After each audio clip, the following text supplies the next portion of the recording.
Well, let's jump into why oral infections are systemic inflammation, which is systemic diseases, or better yet, why oral infections can be associated with systemic diseases. In fact, oral pathogens, many of your patients are going to ask, how do they even get them? So let's talk about the three main ways. We can be imprinted or infected, and many times that can be from utero, a family member, cross-contamination, and many other ways. The other way is that we lose our healthy bacteria. We're losing these healthy species, could be from antimicrobials, antibiotics, and acids, and even our biocides that we're using on a regular basis. And the third way, which I would say is probably one of the most dominant ways, is a decrease in oxygenation. And this can be from sleep disordered breathing and a loss of nitric oxide. So, understand these three main reasons why we can grow these oral pathogens or have this microbial shift going on in our oral cavity. In fact, I argue, what if one of the greatest secrets to health was understanding this critical pathway of airway, sleep disorder breathing, to oral pathogens, to vascular plaques? We call that airway to pathogens to plaques. In fact, your airway, when you have these simple desaturations, shift your oral microbiome. We're shifting from aerobic, healthier species to anaerobic, very pathogenic species.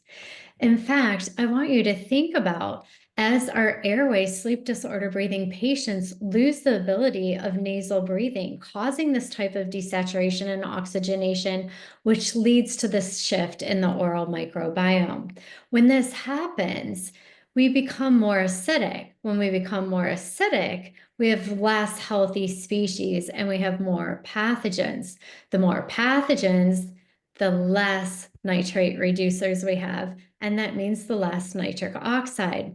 In fact, if we're producing less nitric oxide, it makes our entire body, the linings of the body, very permeable, or what we call even inflamed.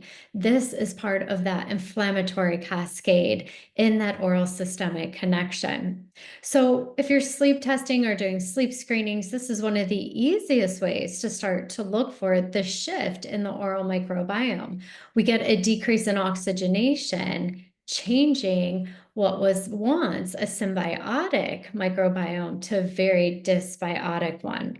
And so once that dysbiosis occurs, it's truly meaning that we're advancing and maturating to these very pathogenic or high-risk pathogens. Namely, our very high risk are those red complex. And these oral pathogens can enter our systemic system in three main categories. The first one is the one we talk about always, the gum tissue into the bloodstream. But it can also penetrate through that esophagus. And just think about those airway patients that we were talking about, how that tissue must be, or when they're very acidic. And then third, they're swallowing these bacteria. We swallow on average about 6.5 cups of saliva a day. So that is penetrating through that GI tract. Once they're in the GI, they're able to then penetrate through into the bloodstream. We call this that leaky gums is leaky gut. These pathogenic red complex bacteria, and many of them give off this endotoxin, and that endotoxin literally pulls apart our junctions. Once that happens, they're able to pass through into that bloodstream. This is why oral is systemic. We have to understand this pathway.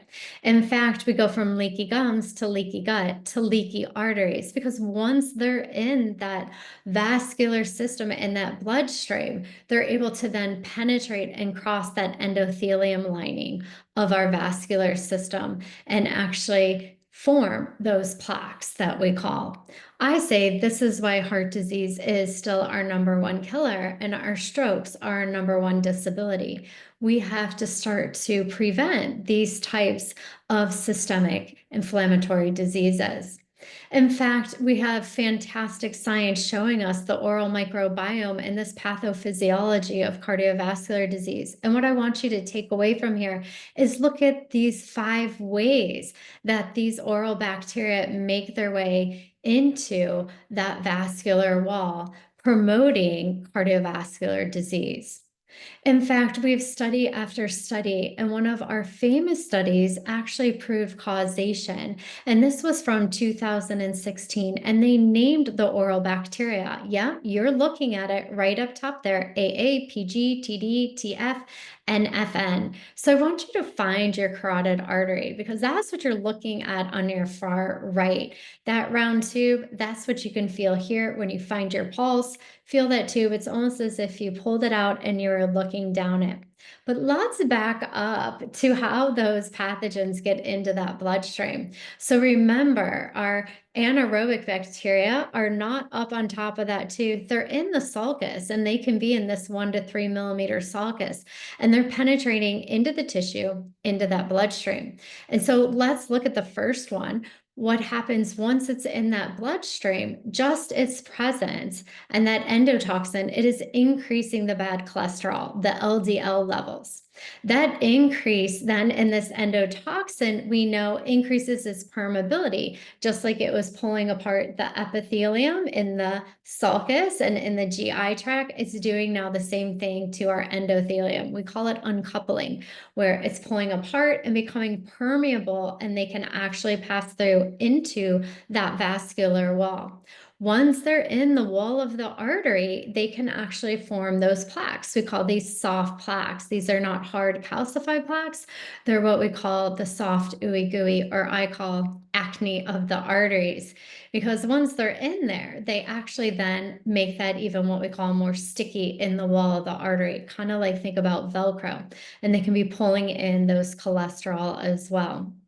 So we know that these pathogens are capable of doing this. And in this paper of high-risk periodontal pathogens contribute to the pathogenesis of atherosclerosis, we can see that this received level A evidence, the highest ranked evidence in research.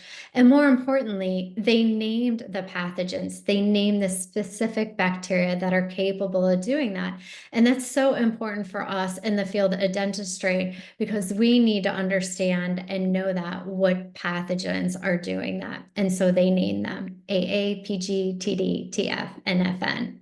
Why we care so much in dentistry is that we went back to our Journal of Periodontology and they wanted to know, how worried do we need to be? So those soft plaques, those acne of the arteries, they took those out. We call those arthromas, and they actually looked inside and said, okay, how often are these found here? Well, AA was there 67% of the time, PG 79, TF 62, and FN 50.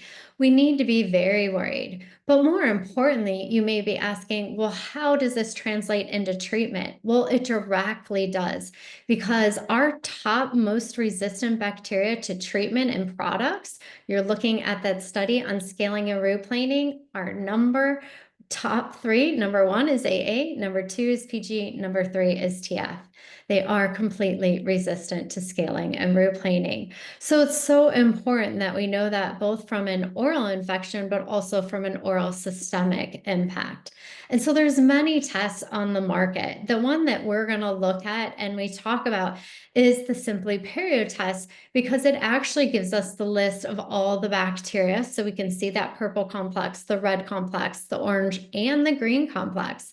But it also gives us our caries risk on the same test. It gives us our yeast, which can make these infections much more aggressive.